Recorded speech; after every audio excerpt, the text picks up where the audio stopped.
Les équipes RH de Radio France, comme l'ensemble des salariés de Radio France, elles sont passionnées par leur travail et ce qui est une des marques d'une entreprise comme la nôtre de service public. Alors on a géré cette crise avec des principes et avec des lignes directrices. Le principe, c'est de porter attention à chacun, à sa santé et à sa sécurité. Les lignes directrices, la première c'est la santé avant tout, avec un médecin du travail absolument au centre du dispositif, en limitant au maximum le nombre de personnes qui travaillent sur site et en mettant en place toutes les mesures de sécurité et en les faisant évoluer au fur et à mesure qu'on apprenait des choses sur la pandémie. Deuxième ligne directrice, c'est la sécurité, mais cette fois-ci matérielle, puisqu'en fait, on a beaucoup de collaborateurs, de nombreux collaborateurs dont la rémunération dépend vraiment de l'activité. Et donc, on a mis en place pour ces salariés, qui sont des salariés non permanents de l'entreprise, une mesure de maintien des rémunérations. Comment on s'y est pris? Eh bien, on a mis en place une cellule de crise, RH, en regard en fait de la cellule de crise de l'entreprise. On a renforcé l'animation de notre réseau RH. On a renforcé la communication interne avec un véritable fil rouge de mails de communication qui arrivait quasiment tous les jours pour les salariés. On a utilisé aussi des chats, des conférences vidéo, des guides un peu plus particuliers pour les salariés, notamment à distance, et pour les managers. On a eu un dialogue social très fourni, puisque chaque semaine se réunissait une CSSCT centrale et 5 CSSCT d'établissement. Et ça nous a permis, au travers d'une véritable relation d'équipe avec nos élus, de nous assurer de la compréhension et de la cohérence et de la pertinence de nos mesures.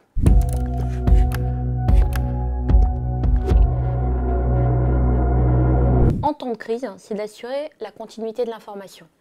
Et cette continuité, on l'assure au travers de 3 radios. France Inter, notre première radio généraliste, France Info, radio d'information, et France Bleu, qui avec ses 44 radios locales, assure toute l'information de proximité. Donc il fallait non seulement assurer la continuité de cette information, mais assurer sa fiabilité et son illustration au travers de reportages.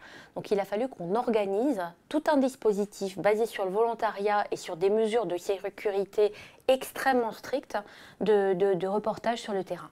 Notre deuxième mission, pour aller un peu plus loin, ça a été aussi, on l'a vu très vite, de permettre à nos auditeurs d'avoir des prises de respiration. Et on a très rapidement en fait intégré de l'humour, de la culture, et puis évidemment une mission d'éducation pour les enfants qui n'étaient pas scolarisés à ce moment-là.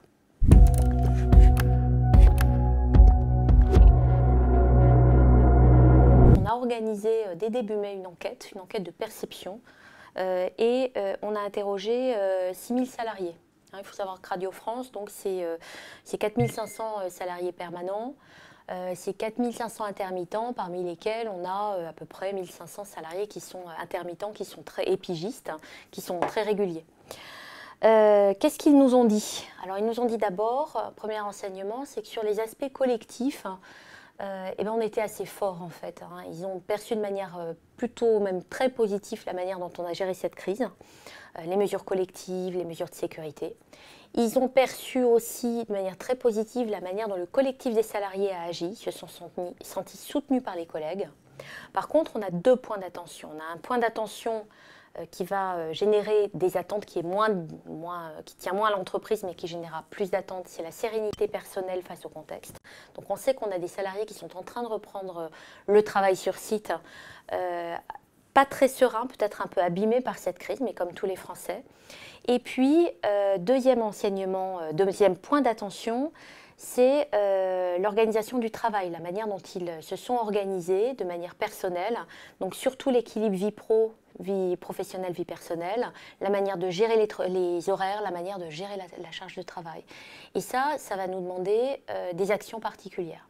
Alors on a déjà démarré, puisqu'en fait on sait que le travail à distance c'est pas terminé, la crise n'est pas terminée, et donc on a tout de suite mis en place, en concertation avec nos syndicats, une charte sur le travail à distance en temps de crise, qui nous permet de cadrer ce travail à distance. On s'est ensuite engagé bien sûr à mettre en œuvre des négociations à l'automne, en vue d'arriver à un accord cette fois-ci sur le télétravail, mais pas que sur le télétravail, puisqu'à l'automne, moi je souhaite absolument enchasser cet accord télétravail dans un accord beaucoup plus large qui sera un accord de qualité de vie au travail.